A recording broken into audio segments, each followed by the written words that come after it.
In this video, I'm gonna show how the aerial twist Gumbi or A-twist Gumbi is differing from the regular Gumbi, and I'm also gonna teach you how to learn the A-twist Gumbi. Before learning the A-twist Gumbi, you don't even need to have the A-twist. You just need to have the cartwheel on your both sides and the Gumbi.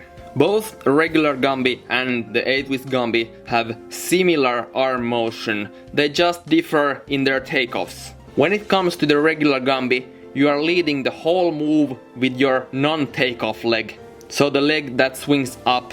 Optimally, you will keep your legs separated from the beginning of the move until the end of the move. But when it comes to the A-twist Gumbi, before the takeoff, the arm motion is similar to a regular Gumbi, but then you take off from the left leg, you swing the right leg up, and then you switch the legs. So you go from your left leg to your left leg, instead of right leg to left leg.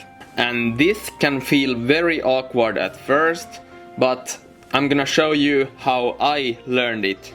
So basically, before I started learning the A-twist Gumbi, I had a very good solid Gumbi.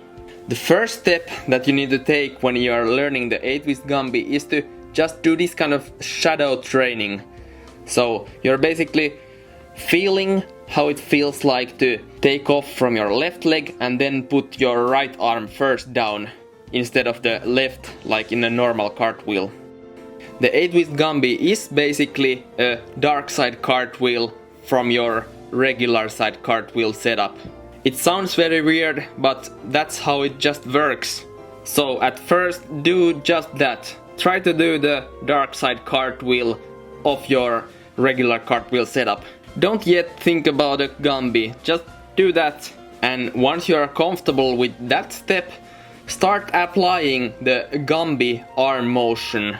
As you can see, I'm doing pretty much exactly the same arm motion during my regular Gumbi and my A-twist Gumbi. After the takeoff, try to get your weight on your right arm. Try to keep it very straight and very strong. And shortly after that, bring the left arm down. If you understand the regular Gumbi and the arm motion during it, the A-twist Gumbi arm motion will come very similarly. And like always, you should film yourself when you're training, because when I was learning this, it felt super awkward, but it looked quite okay.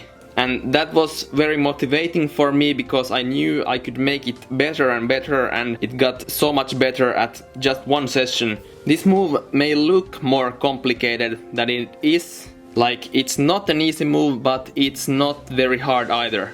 And make sure to go and train this move, because you're not going to learn it just by watching this tutorial. You need to put in the work. So yeah. And I think this was about it, about this tutorial. I hope you learned something new, and see you in the next one.